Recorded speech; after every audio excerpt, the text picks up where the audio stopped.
যে নারী রান্না করার সময় 3 কাজ করবে ওই নারীর কপাল খুলে যাবে। আল্লাহ পাক রব্বুল আলামিন ওই নারীকে সম্পদশালী বানিয়ে দিবেন। আল্লাহ পাক রব্বুল আলামিন ওই নারীর ঘরে বরকত নাজিল করবেন। ওই নারীর ঘরে আল্লাহ পাক রব্বুল আলামিন রহমত নাজিল করবেন। অনেক মা বোনেরা এখন কিন্তু সংসারের ভিতরে সুখ চান, শান্তি চান, ঘরের ভিতরে রহমত চান, বরকত চান। বিশেষ করে যে সমস্ত নারীরা সংসারে বরকত চান তারা কিন্তু অবশ্যই এই 3টি কাজ করবেন। দেখবেন আপনার ঘরের ভিতরে শান্তি আসবে এবং আপনার রান্না সুস্বাদু হবে এবং আপনার রান্না যারা খাবে তারাই আপনার প্রশংসা করবে।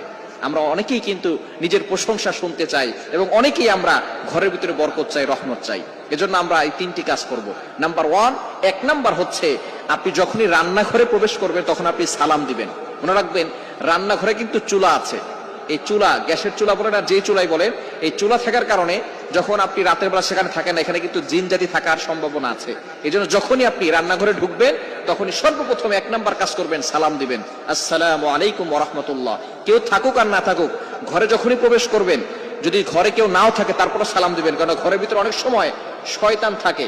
আপনার সালাম দেওয়ার কারণে সেই শয়তান সেখান থেকে বের হয়ে যাবে। শয়তান আপনার ঘরের ভিতরে আর বসবাস করতে পারবে না, সেখান থেকে শয়তান বের হয়ে যাবে।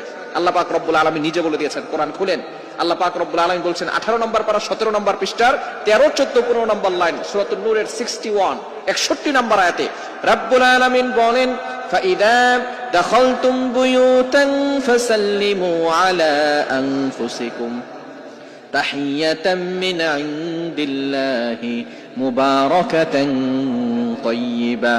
যেই ঘরে ঢোকার সময় কোনো ব্যক্তি যদি সালাম দেয়, আল্লাহ পাক রব্বুল আলামিন ওই ঘরের ভিতরে বরকত নাজিল করেন। আল্লাহ পাক রব্বুল আলামিন পবিত্র রিজিক সেখানে দান করেন।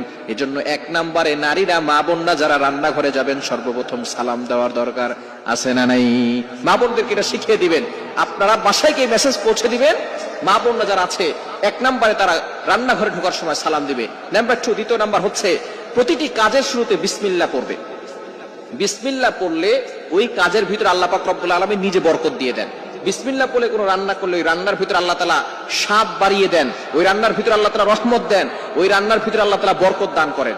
কিন্তু বর্তমান আমাদের সমাজের ম্যাক্সিমাম নারীরা রান্না করার সময় ডিজে গান শুনে, রান্না করার সময় হিন্দি গান শুনে, ইংলিশ গান শুনে, তারা ড্যান্স করে আর রান্না বান্না করে, যার কারণে ঘরের ভিতরে কোনো বরকত থাকে না। খবরদার, গান শুনবেন আর রান্না বান্না করবেন আর চিন্তা করবেন ঘরের ভিতরে বরকত নাই কেন। আপনি যদি বরকত পেতে চান, প্রত্যেকটা কাজের শুরুতে আপনি বিসমিল্লাহ পড়বেন। আপনি চাউল নিচ্ছেন, পড়েন বিসমিল্লাহির রহমানির রহিম। চাউল ধৌত করতেছেন, বলেন বিসমিল্লাহির রহমানির রহিম। মাছ কাটতেছেন, বলেন বিসমিল্লাহির রহমানির রহিম। আপনি গোশত ধৌত করতেছেন, বলেন বিসমিল্লাহির রহমানির রহিম। আপনি যেই কাজটাই করবেন আপনি বিসমিল্লাহ পড়বেন। দেখবেন যেই কাজে বিসমিল্লাহ বলা হয় ওই কাজে বরকত বেশি হয়। এজন্য 2 নাম্বার নারীরা যে কাজটা করবে সেটা হচ্ছে বিসমিল্লাহির রহমানির রহিম। এটা পড়ে তারপরে প্রত্যেকটা কাজ করবে। আল্লাহ তাআলা ওই ঘরের ভিতরে বরকত দিবেন, খাবারে বরকত দিবেন এবং খাবারের স্বাদ আল্লাহ তাআলা বাড়িয়ে দিবেন। 3 নাম্বার কাজ হচ্ছে বেশি বেশি করে দুরূদ শরীফ পাঠ করবেন। দুরূদ শরীফ পড়লে আল্লাহ বিপদ থেকে হেফাজত করেন। ওই ঘরের ভিতরে আল্লাহ পাক রব্বুল আলামিন বরকত নাজিল করেন। দুরূদের অনেক ফজিলত আছে। যে ব্যক্তি নবীজি সাল্লাল্লাহু আলাইহি ওয়াসাল্লামের উপরে একবার দুরূদ পাঠ করবে, আল্লাহ পাক রব্বুল আলামিন তার উপরে 10 বার রহমত নাজিল করবে। শুধু তাই নয়, আল্লাহ তাআলা তার 10টি গুনাহ মাফ করে দিবেন, 10টি মর্যাদা বাড়িয়ে দিবেন। এজন্য দুরূদে ইব্রাহিম সবচেয়ে ফজিলতপূর্ণ দুরূদ হচ্ছে দুরূদ ইব্রাহিম। আমরা দুরূদ ইব্রাহিমটা পড়ার চেষ্টা করব এবং বিপদ আপদ থেকে বাঁচার জন্য, ঘরের ভিতরে বরকত আনার জন্য বেশি বেশি করে ঘরের ভিতরে দুরূদ পাঠ করব। মা বোনরা শুধু নিজেরা পড়বেন না, আপনার সন্তানকেও দুরূদ পড়া শিখাবেন। আপনার সন্তানকে শিখাবেন দুরূদ পড়লে কতটা ফজিলত হয়। যে ব্যক্তি নবী সাল্লাল্লাহু আলাইহি ওয়াসাল্লামের উপর দুরূদ পড়বে তার প্রতি অনেক ফজিলত রয়েছে এবং আল্লাহ পাক রব্বুল আলামিন প্রটেক্ট ফ্রম অল অ্যাক্সিডেন্ট, সকল দুর্ঘটনা, অ্যাক্সিডেন্ট থেকে আল্লাহ পাক রব্বুল আলামিন তাকে হেফাজত করবেন। সুতরাং মা বোনরা ঘরের ভিতরে এই 3টি কাজ করবেন, আপনার কপাল খুলে যাবে, সম্পদে বরকত আসবে, আপনার রিজিকে বরকত আসবে, ঘরের ভিতরে রহমত আল্লাহ তাআলা বৃষ্টির মতো নাজিল করে দিবেন। আল্লাহ তাআলা আমাদের প্রত্যেকটা সংসারের মা বোনদেরকে এই 3টি আমল করার তৌফিক দান করেন।